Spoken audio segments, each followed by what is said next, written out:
All right, and here we go. What is up, everybody? Aaron the dog back with breakdown number one of the week, starting an hour late here. My fault to those who are ready to start with me at 2 o'clock. Uh, Apparently, time zones change in the States before over in England. I forget this every year. And then on top of that, unfortunately, Lewis's internet not cooperating with us. So it is just going to be me here and Ricky, my dog back there. But it's just going to be us here for the breakdown show today. Cage Warriors 145 live from London, England. It's a stacked card, absolutely stacked, top to bottom. Really, really good fights. Owen Elliott just got a new opponent. Unfortunately, Daniel Skabinski, one of the spots I really liked on the card. Skabinski pulled out with an injury. Oban Elliott now taking on Sean McCormick. We'll talk about that in 1 second. Not Sean McCorkle, Sean McCormick. Moise here in the chat. I saw UFC betting, UFC betting experience earlier on here. Moise. I don't know if we'll really need the circuits too much tonight. I think for the most part, it's pretty legit fights. Sorry about the delay here. Well, let's go ahead and get going here with the breakdown here. Was planned to have Lewis from Norton MMA here on the show. Last minute change. It is what it is. We keep rolling. So all love to Lewis as always, and we'll have him back on soon. First fight here that is listed. I'm sure the fight order will change as the week goes on, but Oban Elliott, as I said, taking on Sean McCormick here at 185.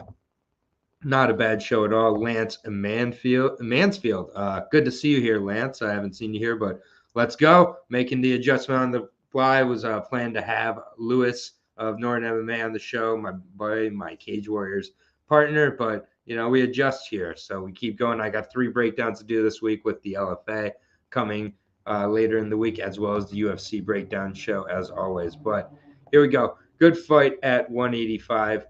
Oban Elliott, again, getting the late replacement of Sean McCormick this week. So Sean McCormick, 26 years old, out of Ireland.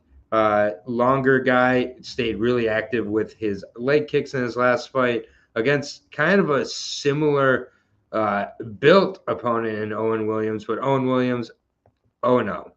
So that's the big difference here. Owen Williams, 0-0. As an amateur, he was 2-2, coming off of a loss as an amateur. Had lost twice. So really, Sean, looked good through pretty active with the leg kicks. He went to the grappling in the 3rd round, showed some good intelligence there. However, Owen nearly caught him in a Kimura, deep in that Kimura for the last about 20 seconds of the fight. Definitely a red flag there. And just overall, he looked okay, did what he needed to do. He also has an arm triangle loss to an 0-2 Piesa back in March. Has a decision win over an 0-1 fighter. Hasn't fought a fighter with a win yet. Now he's taking on Oban Elliott on very short notice. I'm very, very high on Oban Elliott. First of all, Oban has taken a really just from the beginning of his career, a high level of opponent, 6-2, 2 straight wins coming into this one, including over Matthew Bonner in the last fight, former champion, taking a decision there in August. You looking just from, overall, first of all, his first win, he had a Kimura win. So he does have a Kimura on his record. He also is just quite competent, good ground and pound, has a rear naked choke. Both of his losses coming later in the 3rd round. And I do kind of wonder if McCormick's going to be able to use that game plan on short notice here. My pick is going to be Oban Elliott. I think he does end up finding the chin. Could end up submitting him, as more submissions on his record than knockouts so far, or has as many submissions as knockouts. I just think that Oban's very battle tested. I think the length of Sean and the activity of the leg kicks and the body kicks could be an issue, but again, on short notice, I don't expect Sean McCormick to be able to pull that off. So I think Oban ends up finding him, getting him to the ground, and submitting him. So I'll take Oban by submission, but I could see the knockout. Overall, I just think inside the distance is live here for Oban. So next fight here, return of Modestus to Cage Warriors. I don't think that's necessarily a bad thing. I think that's actually a good thing. Taking on Lee Chadwick here. So gonna get a lot of answers here with Modestus, but Modestus definitely one of the guys early on that I got in on at about a minus 210. I believe the number has shifted slightly, but we see the particulars here: 37 years old versus 28 years old. 6'3" versus 6 foot, 78-inch reach listed versus 71-inch reach for Lee. The Butcher, 28, 16, and 1. That's 45 fights now in his career. Coming off of a win against Presmuzla Mysila. So a fun name to say by yourself in PFL, Lee Chadwick. So he's returning to Cage Warriors actually from way back, but he's been over in Bellator. He hasn't been with Cage Warriors since he took out Victor Chang by decision in 2017, but has had a good run in Cage Warriors overall, undefeated there. He's also been with Bama back in the day, Bellator. He's beat a decent run of fighters with Bellator, lost a split decision to Carl Moore. We just saw how good he looked against Albertson, so no shame there at all. Still getting finishes mostly with the submission, but has been the decision in the last two. He's gonna have to grind here, but Modestus, Baltic Gladiator, good kickboxer, very athletic, 11-5, 3 straight losses, including that bad knee injury to Khalil Roundtree. So it's going to be interesting to see how he does. But I agree with UFC betting experience here. I do believe that Modestus, all things considered, should definitely win this fight. Been off for over a year now, so definitely is healthy. Went to a split decision with Olajaychuk.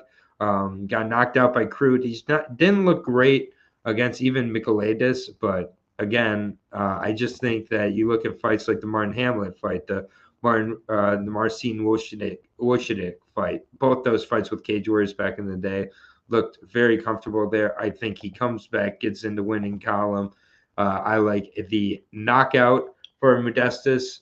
I also, as I say, got him at minus 210.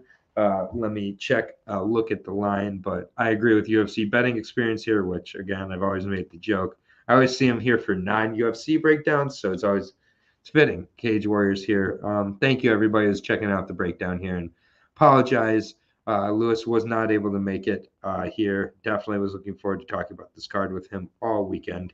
But yeah, Modestus, money is moving in his direction. Minus 210 is up to a minus 300 now, plus 225. I still feel it is parlayable, but it is getting to the point where you're going to start getting nervous about the values. So that's my thoughts on this fight. It will be interesting to see Modestus back as well as Lee back in Cage Warriors. So next fight listed on the card here at Bantamweight, Salvatore Liga versus Liam Giddens. This is a very good fight, very close fight. We'll find out quite a bit about Salvatore Liga here. Liam Giddens, we do know a little bit more about, and UFC betting experience minus 140 on Giddens seems like a steal.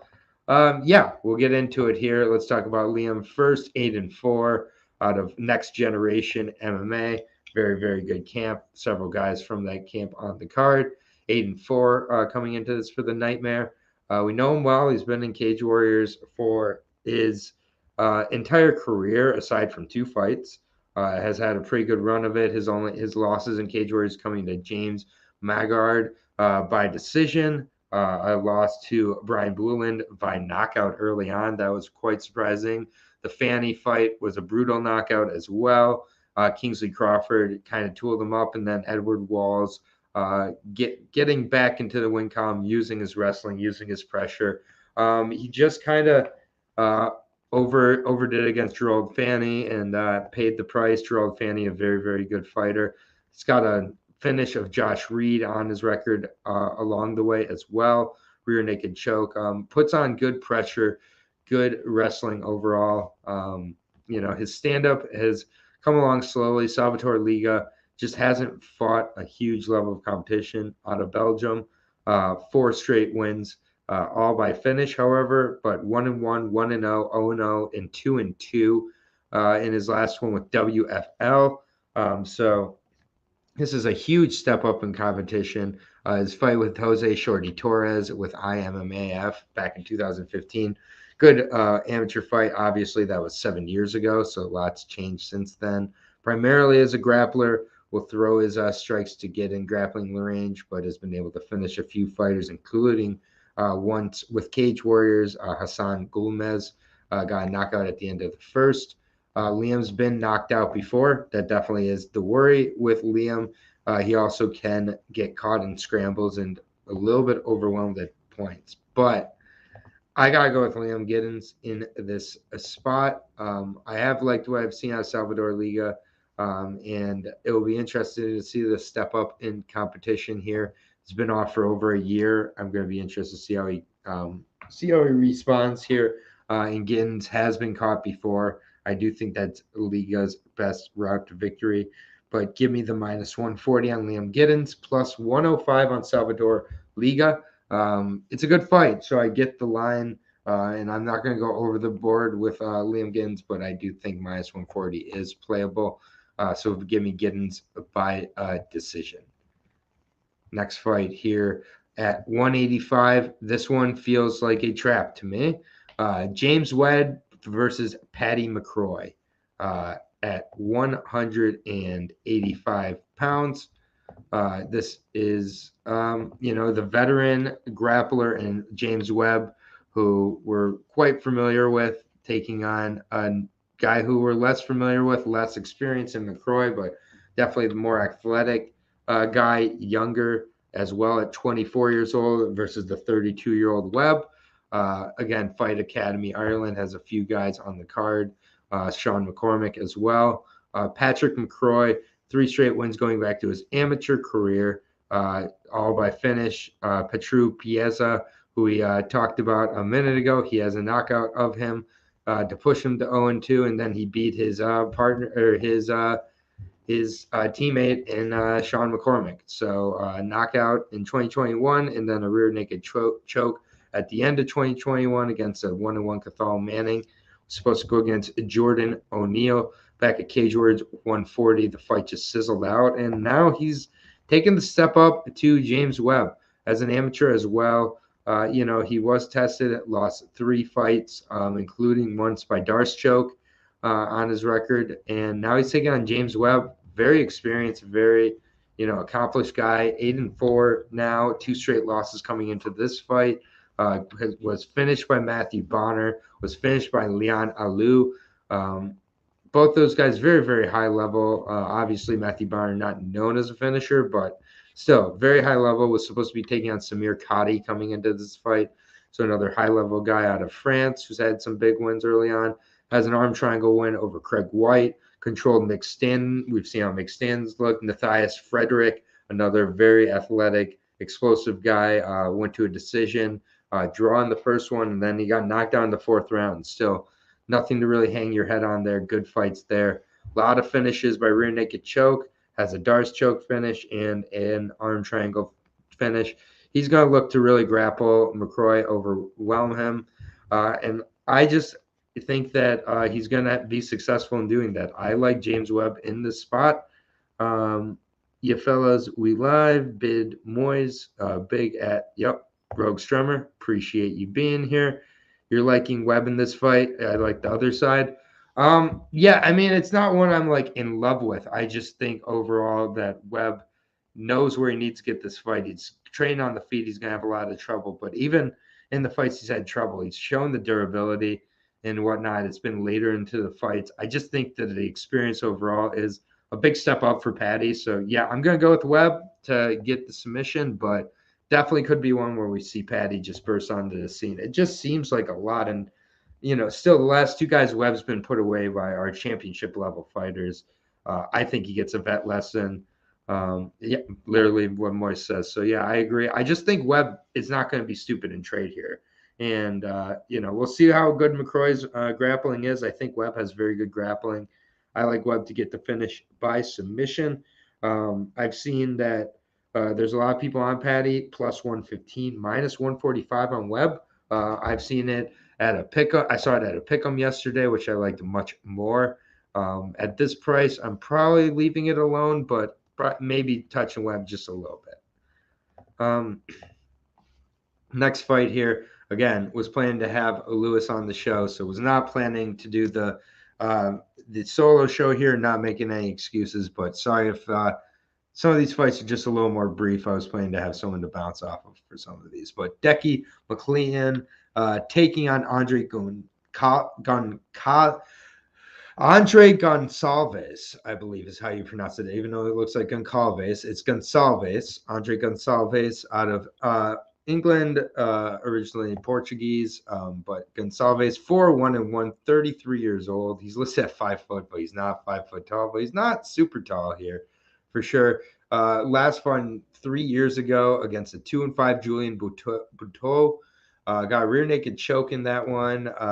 He looked fine on the feet. He's not been particularly impressive. The Kimbo Tiohongan fight, you can see him get finished pretty early on in that fight. The body shots really got to him.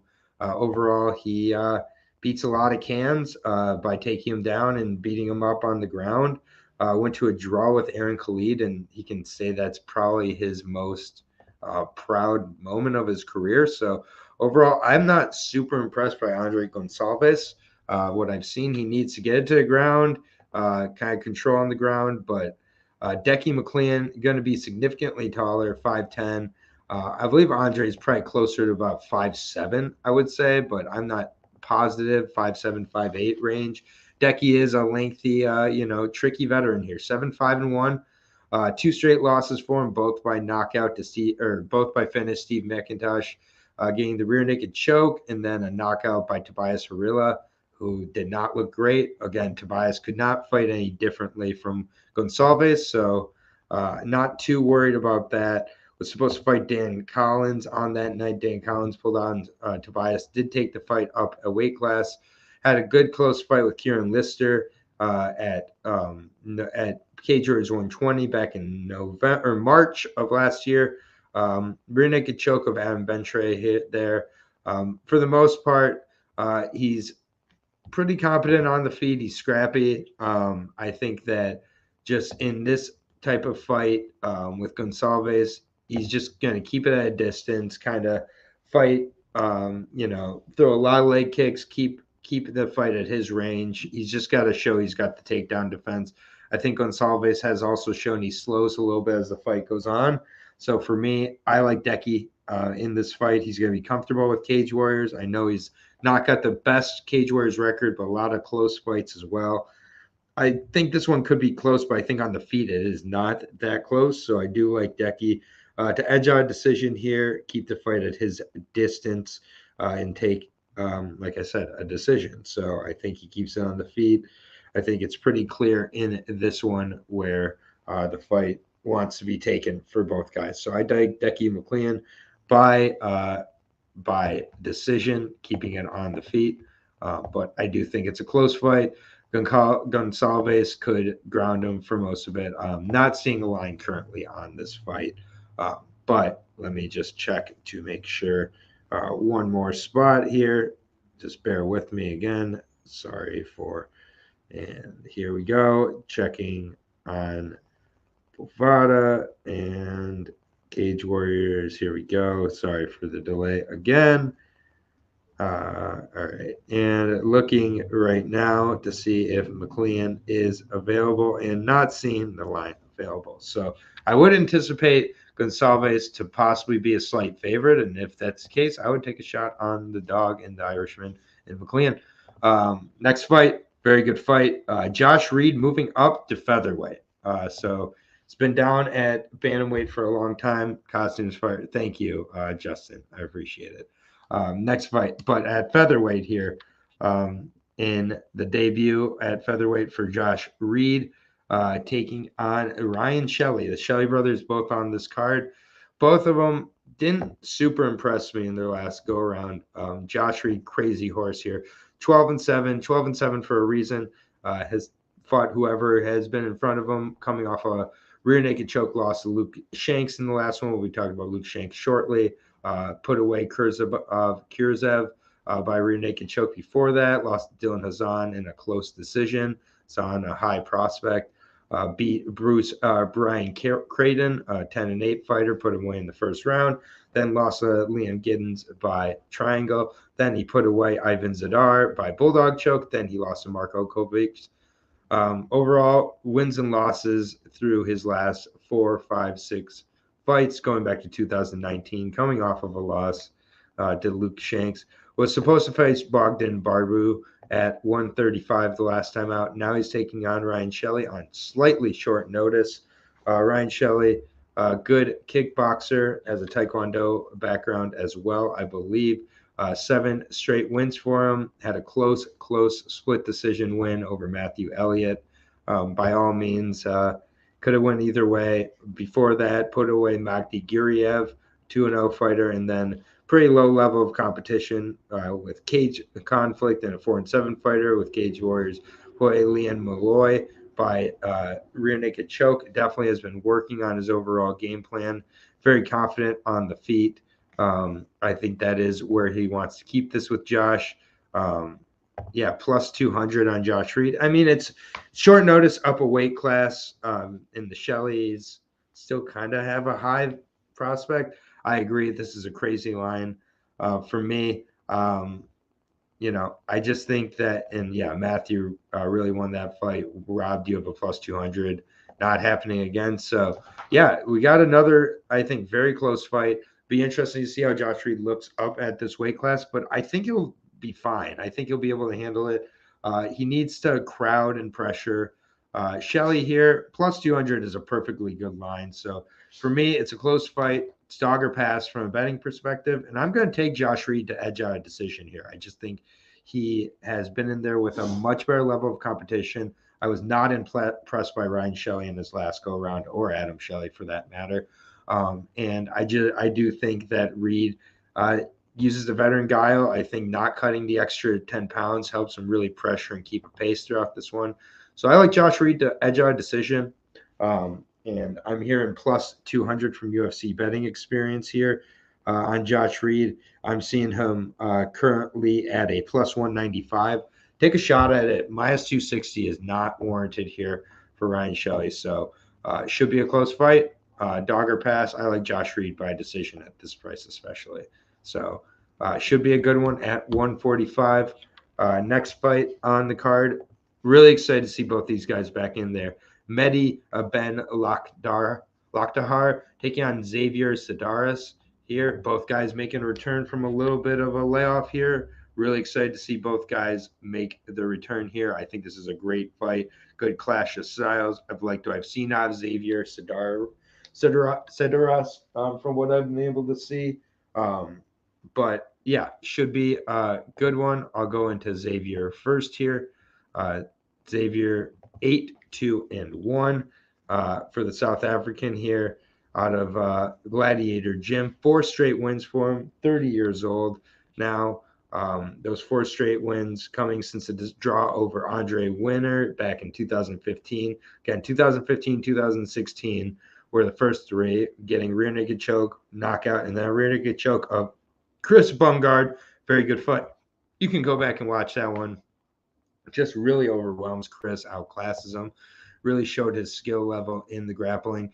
Took 5 years off in 2021, came back and knocked out Sean Luther, 0-0 fighter. Was not able to find a tape of it. Happened in the second round. Sean Luther has gone 4-6 by the way, since that, or 4-6 going into that fight, was coming off of a knockout against Perry Goodwin, got rear naked choked against Mason Jones in his debut, lost to Reese McKee. So kind of lost to a little bit of a can, but did what he needed to do, crushed the can. Now he's going against Mehdi Ben. Mehdi Ben is not a can. Very, very good fighter. 5-0-1 for the last Uchua out of France. 5'11" MMA Factory, 6 straight wins. Good boxer. He really puts on a good pressure, good power. 3 straight first-round finishes in his wins. Went to a draw with Joe McLaughlin, former champion with Cage Warriors. No shame there.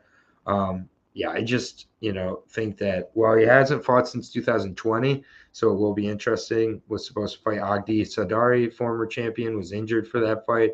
Then Redmond got injured, and then he was tested positive for COVID last December going against George Hardwick. Xavier's legit, but I just think, or appears legit. I just think he hasn't faced a level like Medi. And Medi, although he's been off for 2 years, I think is coming back healthy for this fight. So give me Medi Ben to keep this on the feet, give him a little bit of a boxing tune-up and get the finish here. But Xavier, needs to work for the takedowns, in my opinion. And, he could be legit, and we just don't know. Xavier, again, has been off for the most part. So could be an interesting one. I like both guys. Excited to see them both in there. And Xavier is a plus 175 underdog, minus 225 on MediBen. I do think that is a parlayable piece there. I just think MediBen has shown much more promise. What up? Just my 2 cents. Just me today. Unfortunately, Lewis had a little bit of some issues with the internet, but we're rolling here. Rogue Stromer holding it down here in the comments. Appreciate that. Next fight, one of the best fights on the card. A guy who I'll admit I've been wrong on. Colin Lothran taking on Luke Shanks here. I was not buying Colin Loughlin originally. I thought he was a little bit of wolf tickets, if I'm being honest. But I was wrong. The last fight really showed a lot. Good, solid wrestling to go along with the striking. Good grounded pound, just really mixing up when he needs to. Looking very physically built at this weight as well. And as he gets older, I do think he's going to be moving out of bantamweight eventually. But for now, I think he's going to really have some physical advantages. Luke Shanks, very good fighter, had to move up from 125 to 135. The Apocalypse looking good up there. Very sneaky grappler, good on the feet as well. This is just a good fight. Luke Shanks, the Apocalypse, 10-3. We know him. We love him. 2 straight wins coming into this. Knocked out Sam Creasy. He did miss weight for that fight, but it was a clean knockout coming off of a guillotine choke in the first time around. He weighed in at 127, so missed weight by about 2 pounds for that championship fight. And then took on Josh Reed the last time out at bantamweight, got the rear naked choke win there. Just looked much more healthy, and it was just a slick back take and really, really we all was wrong on Colin, LOL. A lot of improvement. Hope this in the weight class advantage will make Luke moneyline better. Yep. And and it's I agree. It's a really nice lineup here, Rogue. Luke Shanks, he's been in there with really good guys. Samir Fadine, very good fighter back in the day. Connor Hignett, not a bad guy, even back on Almighty Fighting Championship. I had a close decision with Jake Hadley, who I know has lost some luster here. Nicholas LeBlanc held him down and, really implements good boxing as well. Showed the power against Sam Creasy in both fights. I know he got the guillotine in the second fight, gassing out a little bit. I do think the weight cut was rough for him. This is a really interesting fight. Colin Loughlin. We're all wrong. We're against him last time against Festus Ahurulu. Used that grappling beautifully and just put him away with some really good ground and pound there. The Bakhtar Oriakil fight, again, good boxing there. Used good pressure. I was against him in both those fights, man. I'm a little bit gun shy here. I think Luke Shanks is very, very good at this weight class, though. I think he's made good adjustments, and I think Colin gets that lesson we've been kind of banking on the last few. So I am going to fade Loughlin again here. I'm going with Luke Shanks. I think he's just got the veteran savvy here. I think he is very good at this weight class as well. And I think he has a lot of ways he can win this fight. So I think it's going to be very competitive. I'd like to see Luke implement the grappling, but I think he's just got to mix it up. I don't think one route's going to work here. I love the plus 140 on Shanks here, minus 170 on Colin Loughlin. Maybe I learned the lesson again on the fade for the 3rd time in a row, and Loughlin again gets a second round finish. Who knows? But I'm going to go with Luke Shanks. Really good fight. Fascinating. I'm excited to see that one. One of my favorite on the card. This fight here, Cameron Else. Oh, boy. What do we say here at this bantamweight fight? Cameron Else is a guy who you've got to survive about 49 seconds or so. And after that, if you've survived that, you'd most likely beat Cameron Else. But maybe he gives Nathan Fletcher some problems early on. But I just think Nathan Fletcher has his way in this one. But he's 24 years old.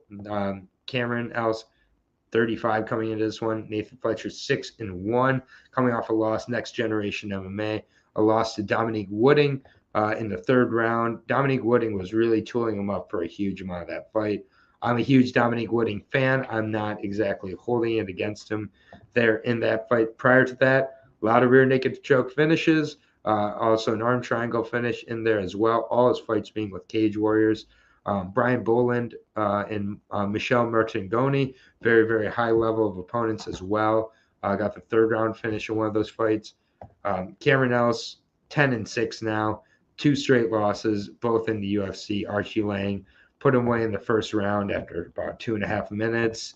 Kyler Phillips put him away in the second round. In 44 seconds, he shelled up, and he's done that in a few fights now. He did that against a 9-7 Demo Whedon as well. Got knocked out by Ed Arthur. Nathan Fletcher, mostly a grappler. I think he gets his back, maybe ground and pounds him, but either way, puts him away somewhere in the first or second round here. Nathan Fletcher, one of my most confident picks on the card, mostly because I don't buy Cameron Else at all. I think Cameron Else struggles to make this weight. I think he struggles to fight through adversity. Yeah, I just don't rate Cameron Else very highly here, if you couldn't tell. So I do like Fletcher, one of my favorite parlay pieces as well, and getting the odds up here. Looking and currently not available, and I would assume Fletcher would be a pretty solid favorite coming into this one. I would put him in the minus 250 to minus 300 range and still feel good about him in this spot. I get he's coming off of a loss. I get Cameron's been in the UFC, but I do not rate Cameron highly. That's all I got to say about that fight. Next fight here at 155 pounds, El Haddaj Nidai taking on Adam Shelley, the other Shelley brother. Adam Shelley coming off of a knockout, getting knocked out against James Power in a fight where his hands were just, I don't know if he was concerned about the takedown or if he was just overconfident in his head movement. A lot of tall man defense out of Adam Shelley, and I've seen that throughout his career. It's been a repetitive theme. 2-2 now. 6'3" at 155, so he's very, very long. Uses the tall man defense, though. James Power caught him in the second round, put him away. Wins over Stephen Hooper and Daniel Scaluzzi are good wins. Kenny Makona put him away by submission as well with Clan Wars. It's just, I don't know. Adam Shelley, he's good on the feet. He's a little overconfident in his ability to keep the distance and the head movement, as I said. And he also likes to try out his grappling, but I think El Haddaj Nidai is going to be the much better grappler here. Another MMA Factory French fighter. I don't know what happened in that debut. 14 seconds against Adam Cullen. Kind of got caught and just, he was put away, ground and pound, and 14 seconds he was done. I don't know if it's nerves or what it was. Before that, ground and pound finish on his resume, as well as mostly decisions. Likes to use his judo, likes to use his boxing. The last fight, I just think he had a little bit of nerves and a terrible game plan. Could happen again here for sure. But yeah, I'm fading the Shelley brothers. Sorry, I'm just not buying them after last performance. Adam got cracked badly by James Power. I think El Haddaj Nidai uses the pressure, uses the pace, and probably wrestles him. Could put him away with the TKO, but I'll put a decision. I'm not interested in playing El Haddaj in this spot at minus 170, but we are fading the Shelleys here. Plus 140 on Adam Shelley here. Yeah, I'm just not sold at all. And yeah, fading the Shelleys. So maybe they do well here, but minus 180, I don't love the price on Nidai, but I get it. And I do agree that Nidai should be the favorite, but looked terrible against Cullen. So Next fight here, 145. This is one of the closest fights on the entire card, in my opinion. Stephen Amable, Diddy Kong taking on Harry Hardwick. This is a hell of a fight. I'm really excited to see both these guys in there. I think this is going to be a close one. I think it will go to a decision, most likely. But Stephen Amable is, mostly a finisher. 35 years old, however, going to be about 7, 8 years older than his opponent here. 18-8, very battle tested, and he's been on a roll. 4 straight wins coming into this. 2 decisions to Edward Walls and Jeremy Petley. Jeremy Petley, very good decision win there back in July. Walter Cogliandro got the finish by the flying guillotine choke and finished Tom Mearns by knockout. All of those I rate very highly. Went to a close decision with Jordan Vucenic in the main event here, coming up in the main event. So definitely rate that very, very highly here. And now taking on Harry Hardwick, mainstay at featherweight, Mads Burnell, Perry Goodwin, and Vucenic, the last 3 losses. No shame in those. Went over Decky McLean, Aiden Steven as well. Very good wins. Just, really, really tested and having a good run at the twilight of his career here at 35, 36 years old. And Harry Hardwick, 8-3, and one of the Hardwick brothers, 3 straight wins. Beat Coman Day in the last one before going to a majority decision with Federico Pasquale, a 7-0 opponent in the last one. Really worked the grappling, but Amable is the value side, but out of respect to Hardwick bloodline, I will skip and hope Harry wins. Fair enough here. Kind of along the same side here, but Federico Pasquale's shown he's very, very good Italian wrestler there. No shame there. Jean Ndoye, very close split decision win there. Was on the wrong side there, fading Hardwick. Coman Day, very good decision, pretty dominant there. I just think this is going to be a close fight. I think both sides have very good arguments.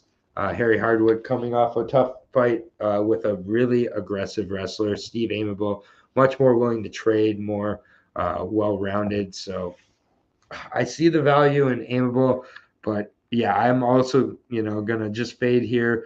Going to go with Hardwick by decision, but minus 170. I don't want anything to do with it. I could see the split definitely being in play here. Amable is very battle tested. He's, now or never, and has over doubled the fights of Harry Hardwick as well. So I could definitely see Amable springing the upset. And again, Steve Amable at plus 145, very playable. So dog or pass for me. Next fight, another really good fight. This is at welterweight. The upstart Irish James Sheehan taking on the very well-rounded Jamie Richardson. Good fight here. Two guys who really match up well. Big fan of Jamie Richardson. Very tough guy. Really stays in there. Will fight anybody who's in front of him. He's got the record to show it. 11-7 for the young gun here. Still only 26 years old for the Englishman. And he's on a 2-fight win streak now. Leandro Diamini took the decision there, was able to defend the takedowns pretty well and just gas out Leandro and really beat him up. And on Alessandro Botti got that guillotine choke in the second round of that fight. Again, not the highest level of competition. His loss is coming in Matthias Frederick by knockout in the third round, brutal knockout too. And then Kent Capuin, good fight back and forth there. But Kent was just, the better man that night. Was supposed to face Faminas back in March. Jamie Richardson did pull out with an injury. Would have been a really good fight. James Sheehan, Jimbo Slice here. 4 straight wins for him. Put away Carol Michalek in the second, in 2 minutes into their first round. Has a split over Emil Brown, which I rate very, very highly. Emil Brown, really dangerous, tough guy to be in there with.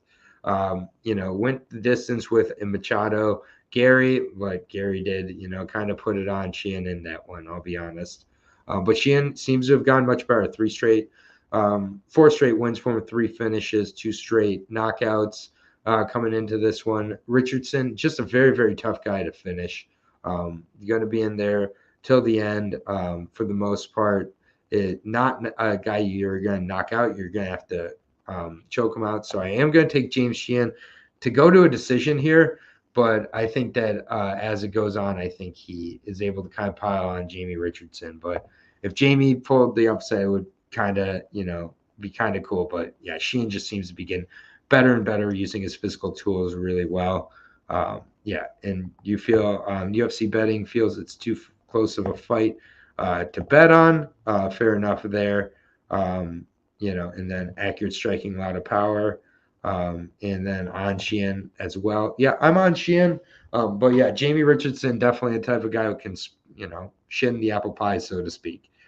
So getting to the odds here, Sheehan minus 160. I like it. I'm going to take him and put him in a parlay with Modestus and Prime Mendy Ben. But yeah, I like the shot there, but I can get people who are on Jamie Richardson as well. I'm a big fan of both guys. I think it's one of the best fights of the night. Really good card, top to bottom.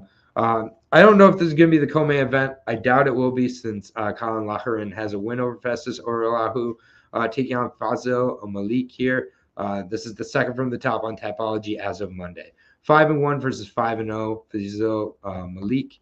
I will be breaking down first here. Let me just get the time down here so I can get the timestamps up here afterwards. But Festus Oralahu, I did side with over Colin Lacharan in the last fight, and Colin Lacharan made me look like a fool, I'll be honest. But Fazil Malik, 5-0 here for the fighter out of England, More Fire MMA, hasn't fought in MMA since 2020. When he took on an 0-0 Andy Bogus, it was a referee stoppage. Most of his fights getting on the ground, finished with submission or the one ground and pound. His fight record, 0-3, 0-2, 0-5, 1-0, 0-0.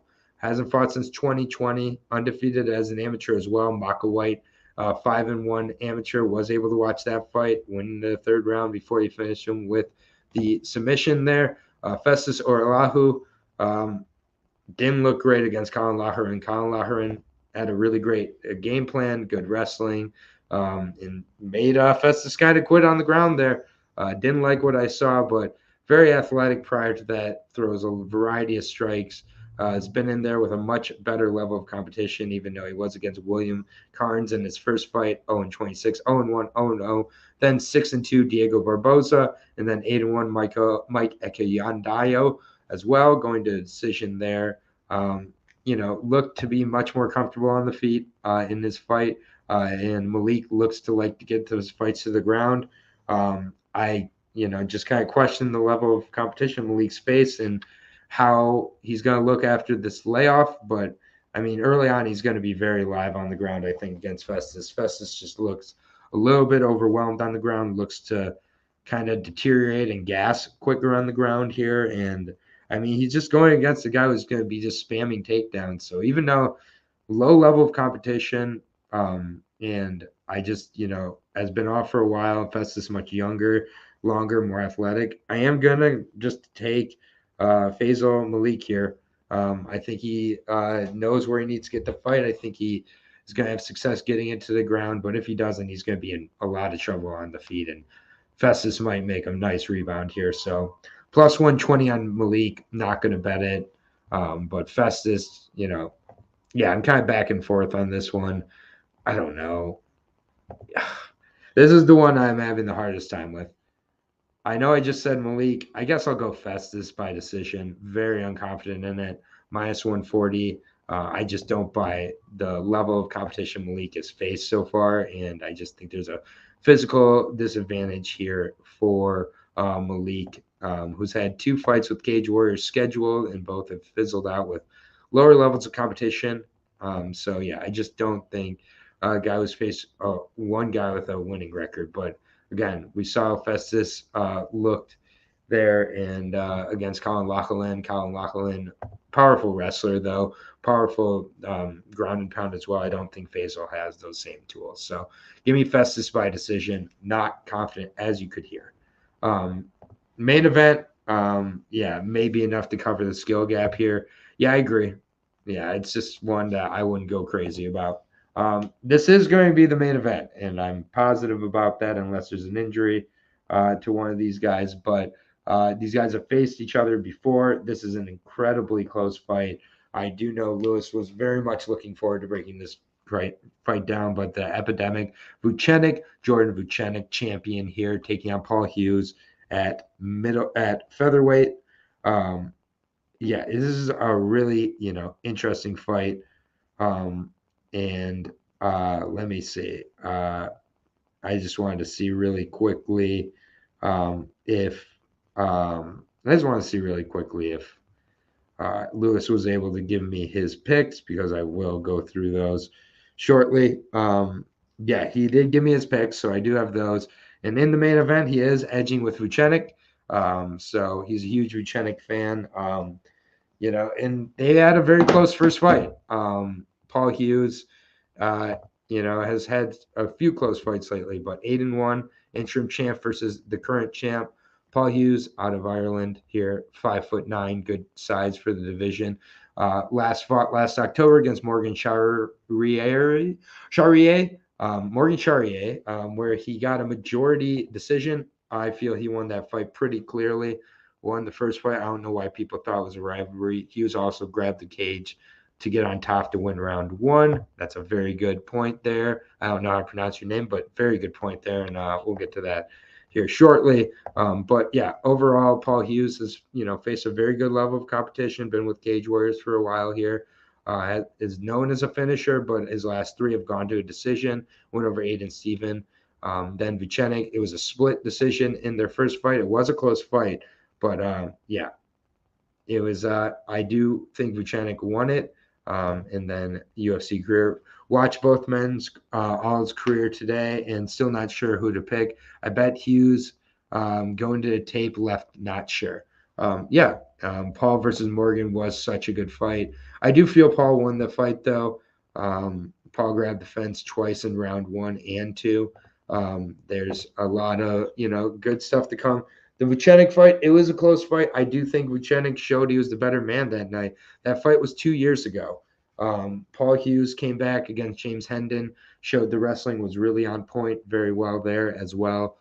With the Morgan Charrier fight, good leg kicks, good overall game for Paul Hughes. Continues to show his improvements, I think, as well. Still very, very young in his career at 8-1. Jordan Vucenic, more polished to me, though. At 9-1, the Epidemic Vucenic, 26 years old, very young as well. 7 straight wins coming into this, including that win, as we discussed, over Paul Hughes. The wins, Morgan Charrier, another split win, and then he did put away James Hendon in the second round with a rear naked choke there. For me, I think that Paul looks to try to use the wrestling here. Vucenic has shown he's very comfortable on the ground there. So, I do think Paul Hughes, I could see him, edging out a close decision, just being a little stronger with regards to the grappling. But on the other hand, I just think Vucenic is very, very sharp, has a very good IQ. I like that he has fought earlier this year as well. Good standing. Good on the feet, good on the ground. I think that the takedown defense is definitely something he's working on coming into this fight. And for me, that is where if Paul starts to struggle there, and it does become where Vucenic can kind of dictate the pace, dictate who has the center of the octagon a little more. I like Vucenic, man. I do. I agree with a few of the comments I've seen here as well, saying that they kind of question why the first fight was so controversial. I think that there's a lot of momentum coming for Hughes here. So if you're Ben Vucenic, wait, because it's minus 110 for Vucenic, minus 120 for Hughes. I see a lot more money coming in on Hughes. I get Hughes will look like the more impressive physical specimen. I just think Vucenic's a little bit sharper. I think this is a close fight. I think these guys fight 5 times. One wins twice, one wins 3 times. So, I guess this is Hughes' turn, so to speak. But I'm going with Jordan Vucenic. I'm going to agree with my boy Lewis here. I wish I could have talked with him a little bit more to sort out more in this close fight. This is a really good fight, though. And whoever comes out of this definitely deserves to be the unified champion at this featherweight championship. So give me the Epidemic Vucenic. I agree it is too close to bet. But, it's minus 110. If I can get a plus number for Vucenic, I'll think about it. So either way, that is the full card now. We're going to go through our quick picks as well as a parlay that Lewis has. I want to thank everybody who's joined me: Rogue Strummer, UFC Betting Experience, the X Name, everybody, Kelly. I really appreciate you all. Sorry that I was a little bit short on some of these fights. Some of these I was expecting to have my partner Lewis to bounce off of, but now we'll find out together what his picks are, as well as my quick picks for this for Cage Warriors 145. We're both on Oben Elliott. Very, very confident here. We're both on him, obviously. I think it's going to be a pretty crooked number when it opens. We're both on Modestas Bukauskas. I already bet him at minus 210. I like him to get the knockout as well over Lee Chadwick. We're both on Liam Giddens. I agree with him. I got Liam Giddens by decision. James Webb, we both agree on as well. I think James Webb gives the young McCroy a veteran lesson, gets the submission here. This is the first fight we disagree on. He has Andre Gonçalves. I got Decky McLean. I'm a Decky McLean fan here. I like that he's been in Cage Warriors multiple times. Not the best of records. I think he uses his length and uses the leg kicks to frustrate Gonçalves. We both are on Josh Reed. So get that plus 195. I think that's a very good price here against Ryan Shelley. I think he exploits the grappling. We're both on Mendy Ben as well. I have a Mendy Ben by TKO. We're both we are both on Luke Shanks as well. We're going to fade Colin Loughlin here as well. We're both on Nathan Fletcher. Nathan Fletcher, one of my most confident picks on the card. We're both on El Hadaj and Nidai as well. But I have him by decision. We're both on Harry Hardwick. That's a very, very close fight, but I have Harry Hardwick by decision myself. Both on James Sheehan over Jamie Richardson. We're both on Festus Haralu over Faizo Malik. And we're both on Jordan Vucenic as well in the main event. He also has a parlay. Jordan Vucenic, Modestas Bukauskas, and Oben Elliott as his parlay. As Lewis's parlay. But this is an awesome card, guys. I really like this card. I think that it's the best card of the weekend. It is on Friday, starting at noon Eastern time. So go ahead. Feel free to message me on Twitter, Aaron J. Brooks, or you can leave the comments here, and I'll give any of my thoughts. I'm sure there'll be some changes as the week goes. Check out Norton MMA as well. All of his content really good as well there. Norton MMA on all of the platforms as well if you have any questions. Thank you, Rogue Strummer. Thank you, UFC Betting. Thank you, everybody who's joined. Thank you for the patience with the solo broadcast today. I found out about less than 5 minutes before that I was going solo, and it's all good. Hopefully Lewis can get his internet sorted out and we can get back together. I will be back with the LFA breakdown later in the week as well as the UFC breakdown. So both are very, very good cards. Plenty of opportunities throughout the weekend. So thank you, everybody, for joining me. Drop the like, drop the subscription, and keep taking care of each other out there. Peace out. Take care.